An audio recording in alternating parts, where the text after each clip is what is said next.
आपने बहुत अच्छा पॉइंट रेज किया है राजेश जी। यहाँ पर आपने कहा कि 1% वाले को उप मुख्यमंत्री बनाने का वादा किया गया, और इसी की वजह से जिस दिन ये घोषणा हुई थी, अल्पसंख्यकों में यह बात काफी रोषपूर्ण तरीके से फैली थी कि 1% वाला 2% वाला उप मुख्यमंत्री बनेगा और 15% वाला ऐसे ही घूमेगा, दरी बिछाएगा।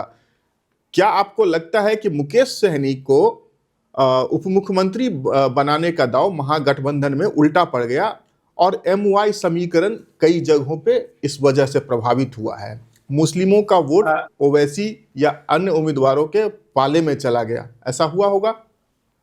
देखिए, जिस दिन मुकेश सहनी उप मुख्यमंत्री घोषित हुआ उस दिन MY का फुल फॉर्म बदल गया। MY का पहले फुल फॉर्म होता था मुस्लिम और यादव। जब मुकेश सहनी उप मुख्यमंत्री घोषित हुआ तो उसका फुल फॉर्म हो गया M मतलब माई फैमिली, माई इच्छा, मेरी मर्जी, और Y मतलब योर वोट। वो बदल गया। M मतलब माई, मेरी मर्जी। जैसे गोविंदा का पिक्चर नहीं था, मैं नाचूं मेरी मर्जी। तो लालू परिवार की मेरी मर्जी के सामने सारा वो सूत्रधाराशाही हो गया। और अब तक मैं समझ ही नहीं पा रहा हूं। मैं आप जैसे कई सीनियर से पूछा कि भाई क्या कारण था।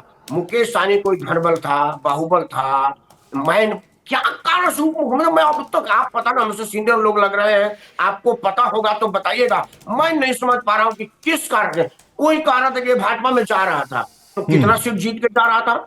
जो आदमी पिछले बार अपना सीट हार गया हो, जिसको MLC बना करके मंत्रिमंडल बरकरार रखा गया हो, उस आदमी के सामने क्यों मजबूर हो गए? मतलब मैं अच्छा नहीं लग रहा है? कोई वीडियो है क्या? कोई कुछ है क्या हाथ में जिसके आगे मजबूर हो गए भाई? क्योंकि और कोई कारण मुझे नहीं लग रहा मुकेश सहनी के सामने लालू परिवार को सरेंडर करने का। और दूसरा और सबसे महत्वपूर्ण बात जो रही, जो मुझे लग रहा है आपके सामने रख दूं, तेजस्वी ने पूरे कार्यकाल में विपक्ष की भूमिका निभाया। दवाई, पढ़ाई, सिंचाई वगैरह कुछ क्रिएट किया। और वो एक विपक्ष का धर्म भी है, फर्ज भी है। वो मुद्दा गलत है सही है वो जनता डिसाइड करेगा। आप नहीं डिसाइड करेंगे कोई मुद्दा जो रेज कर रहा है वो गलत है कि सही है। लेकिन जब चुनाव की आहट हुई, राहुल गांधी ने एक फर्जी मुकदमा लेकर के या मुद्दा लेकर के आ गए, वोट चोर गद्दी छोड़। और 16 दिन तक अपने गाड़ी के बोनट पर तेजस्वी और लालू परिवार को बैठा करके बिहार में घुमा दिया। और उस पूरे 16 दिन तक तेजस्वी के किसी मुद्दे को नहीं आने दिया, सिर्फ वोट चोर, वोट चोर, वोट चोर। अब बिहार की जनता कंफ्यूज हो गई कि असल में मुद्दा क्या है। जो 5 साल तक तेजस्वी ने कहा वो मुद्दा है, या जो 16 दिन राहुल गांधी घूम के कह रहे वो मुद्दा है। तेजस्वी को इस बात का आभास हुआ। तेजस्वी अलग हट करके फिर प्रेस कॉन्फ्रेंस किया। चांद पर प्लॉट के अलावा बाकी सब कुछ दे दिया। बस चांद पर प्लॉट ही देने की बात ही रह गई थी, नहीं तो बाकी सब दे दिया, सब कुछ दे दिया जी। उसके बाद राहुल गांधी को क्या हुआ, फिर से एक मिनट सुन लीजिएगा। राहुल गांधी कहीं यार ये तो लगता है कि तेजस्वी का मुद्दा कहीं कारगर मत हो जाए। इन चुनाव के दूसरे चरण के चुनाव के पहले हरियाणा में वोट चोरी का पत्रकार वार्ता कर दिया।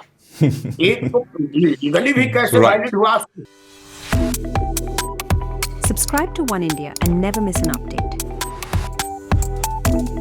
Download the One India app now.